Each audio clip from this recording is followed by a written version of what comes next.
الشيطان الرجيم بسم الله الرحمن الرحيم ومن أظلم ممن افترى على الله كذبا أو كذب بآياته إنه لا يفلح الظالمون۔ اللہ کے نام سے جو انتہائی مہربان ہمیشہ رحم فرمانے والا ہے۔ اس شخص سے بڑھ کر ظالم کون ہوگا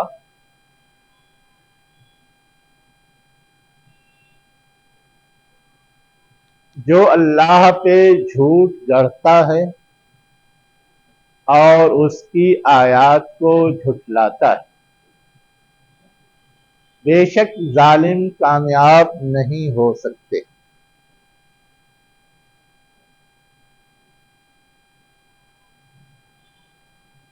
ظالم بولتے ہیں زیادتی کرنے والے کو۔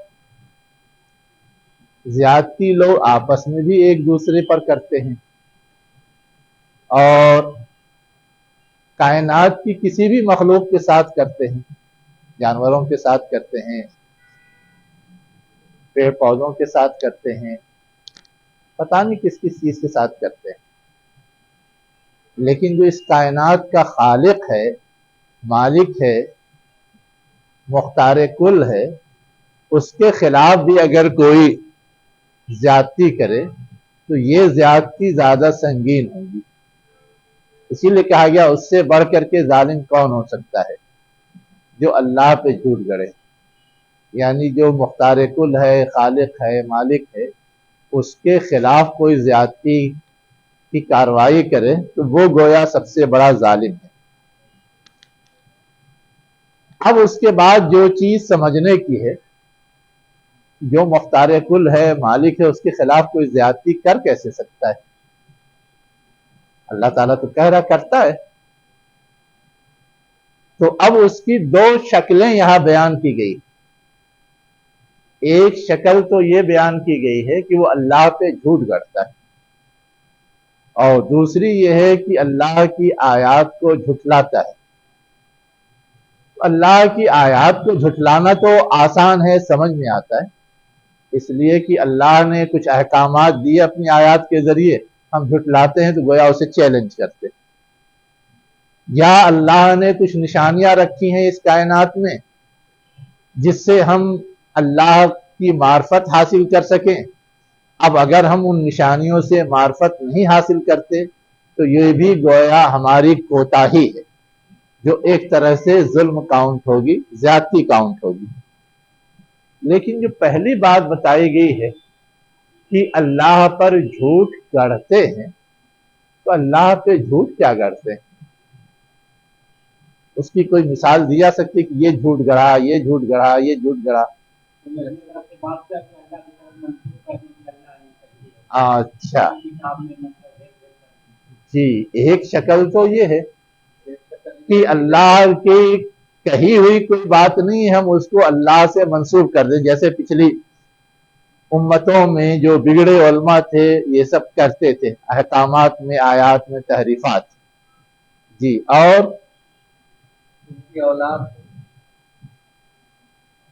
اللہ تعالی سے ایسی بات منسوب کرنا جو اللہ کی طرف سے نہیں ہے یا اللہ کے شایان شان نہیں ہے۔ اللہ کی طرف سے نہیں ہے، اس کی مثال تو وہ ہوگی کہ ہم نے اپنی طرف سے کچھ احکامات جوڑ دیے، کچھ ہدایات جوڑ دی۔ اور اللہ کی شایان شان نہیں ہے، اس کی مثال یہ ہے کہ اللہ صاحب اولاد نہیں ہو سکتا، ہم کہتے ہیں صاحب اولاد ہے، کہتے ہیں نا فرشتے اللہ کی بیٹیاں ہیں، عیسیٰ علیہ السلام بیٹے ہیں، عزیر بیٹے ہیں۔ اللہ کا کوئی شریک نہیں ہو سکتا، ہم کہتے نہیں اس کے کاموں میں کوئی شریک ہے۔ تو یہ گویا ہم نے گڑھا ہے، یہ ہم نے سوچا ہے، یہ ہم نے اللہ کی طرف جوڑ دیا ہے۔ تو اس طرح کی جتنی حرکتیں ہم کرتے رہتے ہیں وہ سب اللہ پر جھوٹ گڑھنے کی مثالیں ہیں۔ ہاں، کیا پوچھ رہے تھے آپ؟ جو ذریعہ بولتے ہیں وہ بھی تو ہے، ذریعہ وسیلہ۔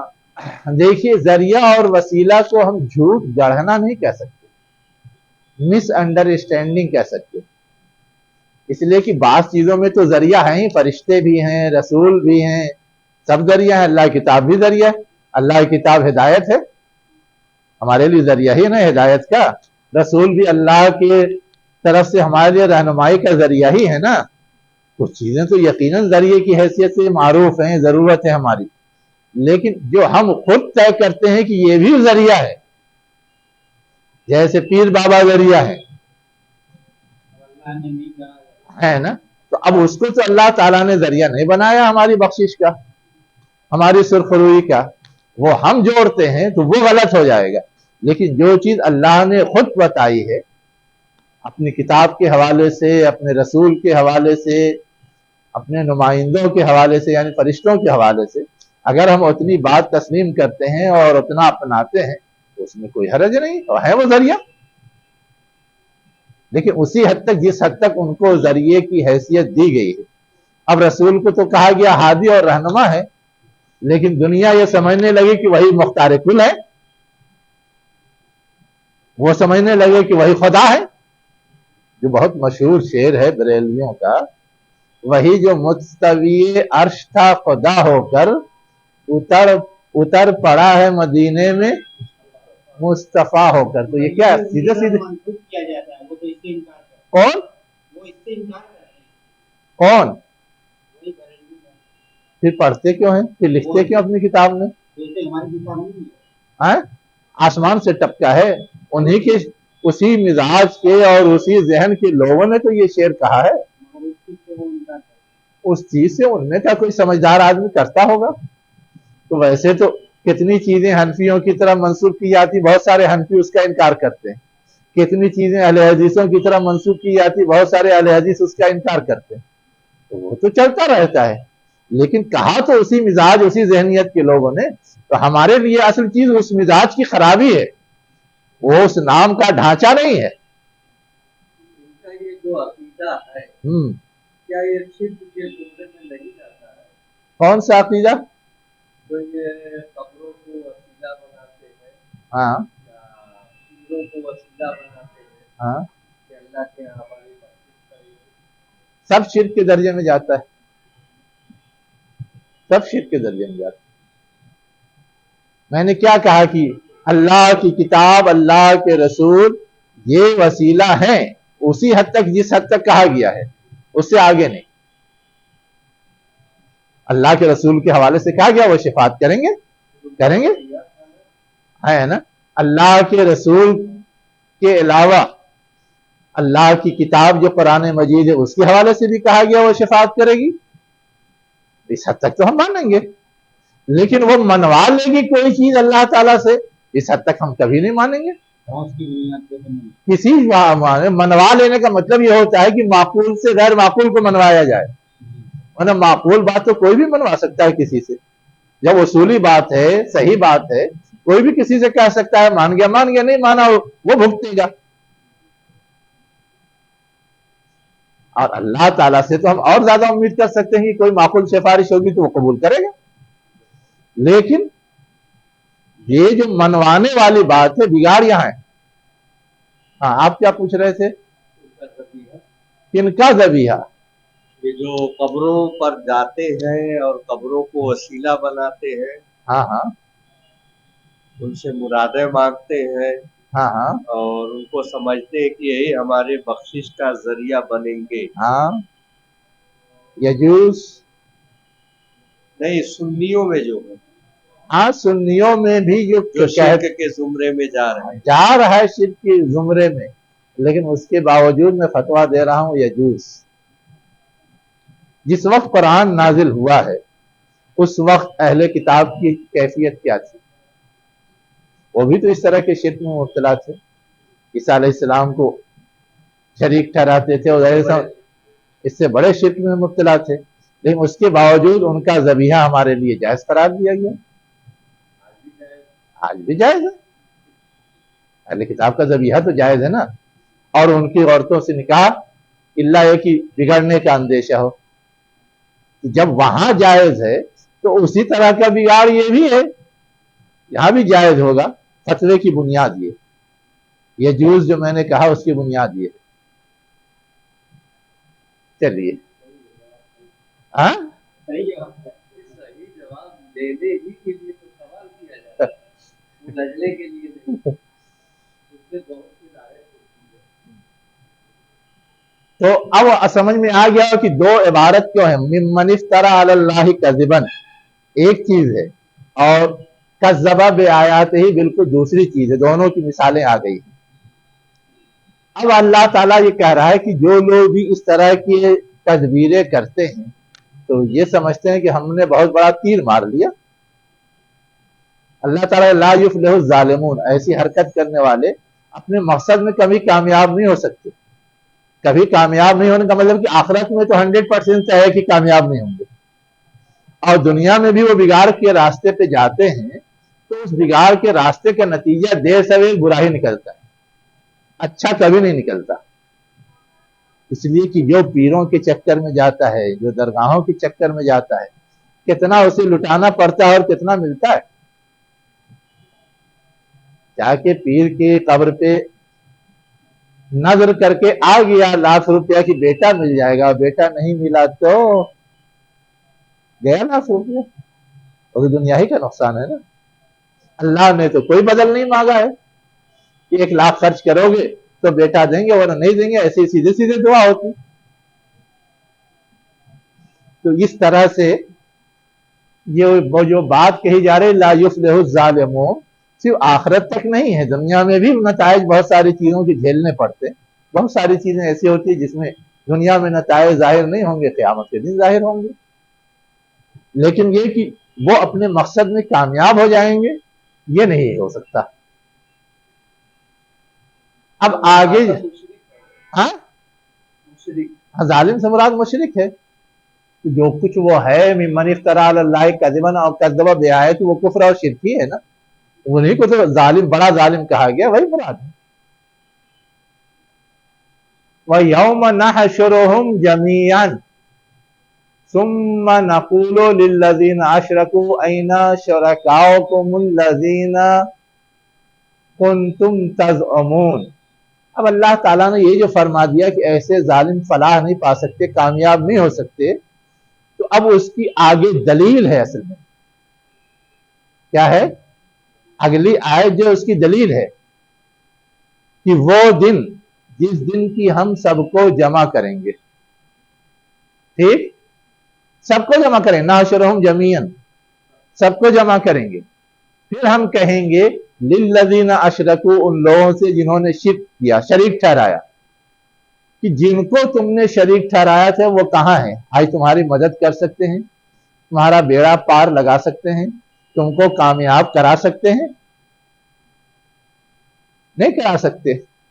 یہ گویا دلیل لا یفلح الظالمون، ظالم کبھی کامیاب نہیں ہوں گے، قیامت کے دن کامیاب نہیں ہوں گے. اس کی یہ ایک دلیل جو بظاہر سمجھ میں آنے والی ہے وہ دی گئی. آگے یہ کہا گیا ہے کہ وہ جو سمجھتے ہیں وہ کیا ہے ان کا تزعمون. اب زوم کے معنی کیا سمجھتے ہیں ہم لوگ؟ گمان. ترجمہ عموماً لوگ گمان کرتے ہیں. ہاں، زوم کا مطلب ہوتا ہے کہ وہ چیز لامحالہ ہو کے رہے گی. زعیم کس کو بولتے ہیں؟ لیڈر کو.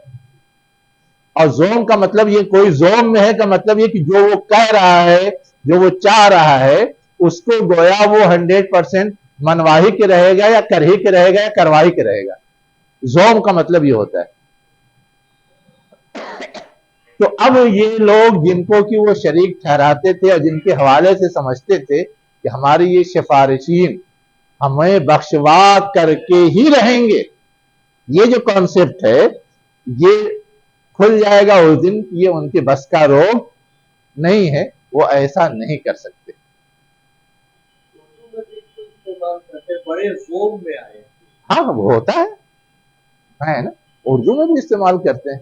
بڑے زوم میں مبتلا ہے، بڑے زوم میں آیا تھا، بڑے زوم میں بول رہا ہے، سب یوز ہوتا ہے، وہ مسئلہ نہیں کوئی. اب اس کے بعد یہ کہا جا رہا ہے کہ ابھی بات اتنے ہی نہیں ہے، خود یہ لوگ جو شرک کرتے تھے، شریک ٹھہراتے تھے، ان کا حال بھی قیامت کے دن کیا ہوگا اگلی آیت میں وہ بیان کر دیا گیا ہے۔ اگلی آیت میں کیا کہا جا رہا ہے؟ ثم لم تکن فتنتهم الا ان قالوا واللہ ربنا ما كنا مشرکین، پھر نہیں ہوگی ان کی آزمائش، فتنہ مانے تو ہوتا ہے آزمائش، مگر یہ کہ وہ کہیں گے اللہ کی قسم جو ہمارا رب ہے، ہم شرک کرنے والے نہیں تھے، دنیا میں تو شرک کرتے رہے اور وہاں برات کا اظہار کریں گے کہ ہم شرک نہیں کر رہے تھے، سارا زوم ختم ہو جائے گا ان کا بھی۔ جو سفارشی بن سکتے تھے وہ تو بھاگ کھڑے ہوں گے، اور جو دعویٰ لے کے کسی کو سفارشی ٹھہرا رہے تھے وہ کہیں گے ہم تو شریک کر ہی نہیں رہے تھے، ہم سفارشی ٹھہرا ہی نہیں رہے تھے، ہم اس خامی میں، اس کمزوری میں مبتلا ہی نہیں تھے، خود ہی اظہار برات کر دیں گے۔ کیوں؟ اس لیے کہ وہاں جب صورتحال ان کے سامنے آئے گی تو ان کو بھی سمجھ میں آ جائے گا کہ جن کو ہم سفارشی سمجھ رہے تھے ان کا بیڑا تو خود ہی غرق ہے، ان کا بیڑا کیا ہے؟ خود ہی غرق ہے، وہ ہمارے کیا کام آئیں گے اور ہماری کیا مدد کریں گے، ہماری کیا سفارش کریں گے۔ اب یہاں پہ دو باتیں اور ہیں سمجھنے کی۔ ایک بات تو یہ ہے کہ فتنہ کا معنی کیا ہوتا ہے؟ آزمائش، تو پھر نہیں ہوگی ان کی آزمائش مگر یہ کہ کہیں گے،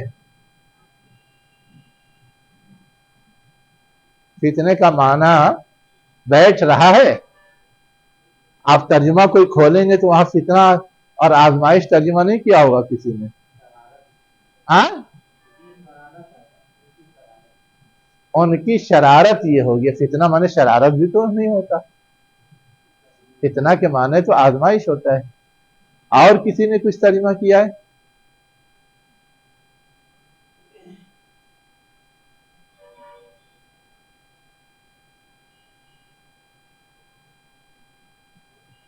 اب جو سب سے بڑی تفسیر مانی جاتی ہے نا عربی کی، تفسیر کبیر جس کو بولتے ہیں امام رازی کی، ایسے تو اس تفسیر کا نام ہے مفاتیح الغیب، مفتاح کی جمع ہے مفاتیح، کنجیاں، اور غیب کے معنی غیب، غیب کی کنجیاں، یہ اس تفسیر کا نام ہے، لیکن ایسے عرف میں کہا جاتا ہے تفسیر کبیر، سب سے بڑی تفسیر، 30 پارے کی 30 جلد۔ یس یس، عربی میں، اردو میں ترجمہ بھی ہو چکا ہے اس کا، ہے نا، لیکن ابھی انڈیا میں نہیں چھپا ہے، پاکستان میں چھپا ہے۔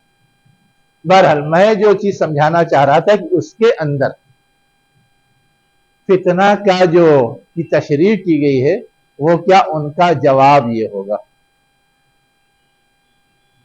فتنہ کا ترجمہ کیا کیا گیا ہے؟ جواب۔ ہمارے اردو مترجمین میں بعض لوگوں نے اس کا ترجمہ کیا ہے عذر۔ ہاں شرارت بھی کیا ہے، لیکن شرارت تو کسی طرح بیٹھتا نہیں۔ اصل چیز یہ ہے کہ اس وقت جو انہیں جواب دہی کرنی ہوگی تو وہ جواب دہی بھی ان کے لیے ایسی آزمائش والی بن جائے گی کہ وہ کیا کریں گے؟ اپنے اس جرم کو چھپانے کی کوشش کریں گے اور کہیں گے کہ ہم نے تو شرک کیا ہی نہیں تھا۔ بعض لوگوں نے ترجمہ کیا ہے شرارت، گویا وہ یہ مفہوم لیتے ہیں یا بتانا سمجھانا چاہتے ہیں کہ ان کی حرکت جو ہے دنیا ہی تک محدود نہیں ہے، وہاں بھی وہ ایسی ہی حرکت کریں گے کہ جھوٹ بولیں گے۔ میں کہہ رہا ہوں کہ جو ترجمہ شرارت کیا ہے وہ اصل میں یہ سمجھانا چاہتے ہیں کہ ان کی یہاں جو حرکت ہے وہ بھی شرارت ہے، اور وہاں بھی ویسے ہی جھوٹ بولیں گے، یہاں تو شریک کر رہے ہیں یہ شرارت ہے، اور وہاں انکار کر دیں گے کہ ہم نے شریک نہیں ٹھہرایا یہ شرارت ہے، وہاں بھی چال بازی کا مظاہرہ کریں گے۔ حالانکہ قیامت کے جو احوال ہیں اور قیامت کی جو ہولناکی ہے، وہاں ہر چال باز اپنی چال بازی بھول جائے گا، کوئی بھی وہاں غلط بیانی نہیں کرے گا. یہ تو قرآن کے بیانات اور احادیث سے کلیئر ہے. حتیٰ کہ شیطان بھی صحیح بات ہی بتائے گا. پیچھے آیت میں جو آیا ہے ہاں ان سے کہا جائے گا ہاں تمہارے شریک کہاں ہے، ہاں جن کو تم اپنا ولی یا اپنا لیڈر سمجھتے تھے، ہاں ہاں بھاگ جائیں گے. ہاں ہاں وہ تو بھاگ جائیں گے. کہاں ہے؟ ہاں وہ تو ایک آزمائش کی چیز تھی، ایک امتحان کی چیز تھی. ہاں بھائی لاؤ تمہارے کہاں شرکا ہے، ہاں وہ بھاگ گئے. ہاں اب ان کے پاس کوئی ثبوت ہی نہیں بچا ہے، ہاں کوئی فتنہ، کوئی آزمانے کی چیز ہی نہیں بچی ہے ہاں تو اس کو پیش کرے یا اس کے ذریعے ان کو آزمایا جائے. جیسے ایک ذریعے سے اصل میں آزمایا ہے یہ کہ وہاں آزمانا تو ہے ہی نہیں نا، وہاں تو سوال سے اگلوانے کے لیے حق یا صحیح بات اور پھر فیصلہ سنا دیا جائے گا. دارالامتحان تو یہ دنیا ہے نا، آزمایا تو یہاں جا رہا ہے. حشر کے میدان میں یا قیامت کے دن تھوڑا کسی کو آزمایا جائے گا.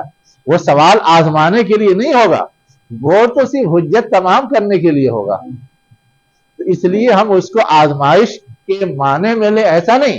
اصل جو آزمائش ان کی ہوگی وہ یہ ہوگی کہ وہ صحیح بات اگلیں یا غلط بات اگلیں، اس میں وہ پھنس جائیں گے. صحیح بات اگلیں گے تو بھی پکڑے جائیں گے اور غلط بات اگلیں گے تو بھی ان کے جھوٹ کا پول کھلے گا. اس کو فتنہ کہا گیا ہے کہ جو ان کا جواب ہے وہ جواب ان کے لیے آزمائشی بن جائے گا. صحیح کا اعتراف کریں تو گویا خود ہی اعتراف کر رہے ہیں کہ میں مجرم ہوں، مجھے سزا دی جائے. اور اگر جھوٹ بولیں تو بھی پھنس جائیں گے، تو چلے گا نہیں وہاں. اس لیے ان کے اس جواب کو فتنے سے تعبیر کیا گیا ہے. اب اس کو واضح کرنے کے لیے کسی نے جواب، کسی نے عذر ترجمہ کر دیا ہے نا، وہ کسی قدر سمجھ میں آتا ہے.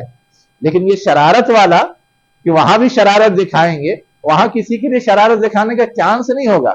اس لیے وہ ترجمہ بہت فٹ نہیں ہوتا. میں صرف وہ سمجھانا چاہ رہا تھا، کرنے کو تو کیا ہے لیکن یہ کہ وہ بہت فٹ نہیں ہوتا. چلیے ترجمہ تو وہ اس کے سوا کوئی فتنہ نہ اٹھا سکیں گے. ہاں کہ اے ہمارے آقا تیرے قسم ہم ہرگز مشرک نہ ہیں. وہاں بھی وہی کانسیپٹ ہے جو شرارت والا، فتنہ نہ اٹھا سکیں گے. وہاں بھی وہی ہے کہ وہاں برات کا اظہار کر کے ایک چال چلیں گے، لیکن وہاں کسی کی بدھی چال کے لیے کام نہیں کرے گی. وہاں تو سب مجبور ہوں گے کہ حق اگلیں، صحیح بات بیان کریں. چلیے، تو ایک بات تو یہ سمجھنے کی تھی کہ فتنہ کا صحیح کانسیپٹ کیا ہے یا صحیح مفہوم کیا ہے. دوسری بات جو اس میں سمجھنے کی ہے وہ یہ ہے کہ قیامت کے دن جب وہ برات کا اظہار کرنے والے ہیں تو ان کو زیب کیا دیتا ہے کہ جیسے وہاں کرنے والے ہیں ویسے یہاں بھی کر دیں، شرک سے باز آ جائیں. وہاں کا منظر پیش کر کے اصلاً اس کو سمجھایا جا رہا ہے کہ آج تمہارے لیے چانس ہے، موقع ہے، عافیت ہے. اس دن برات کا اظہار کرنے کے بجائے آج ہی شرک سے اور مشرکین سے برات کر لو، توحید اختیار کر لو. تمہاری دنیا بھی سدھر جائے گی، تمہاری آخرت بھی سدھر جائے گی. یہ گویا اصلاً پیغام دینا ہے. ورنہ سوال ہو سکتا ہے نا کہ اس اسٹیٹمنٹ کو یہاں بیان کیوں کیا گیا؟ یہ تو قیامت میں پیش آنے والا ہے، آئے گا جو ہوگا سو ہوگا. اس کا یہاں کوئی فائدہ پہنچنے والا ہے یا نہیں، اس کی طرف میں نے اشارہ کیا ہے. ابھی اگر کوئی اس بات کو سمجھ لیتا ہے تو شاید وہ بعد آ جائے، رک جائے اور اس کا فائدہ اسے مل جائے. یہ ہے. اب اس کے بعد کیا کہا جا رہا ہے؟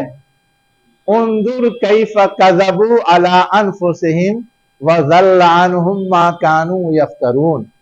انظر دیکھو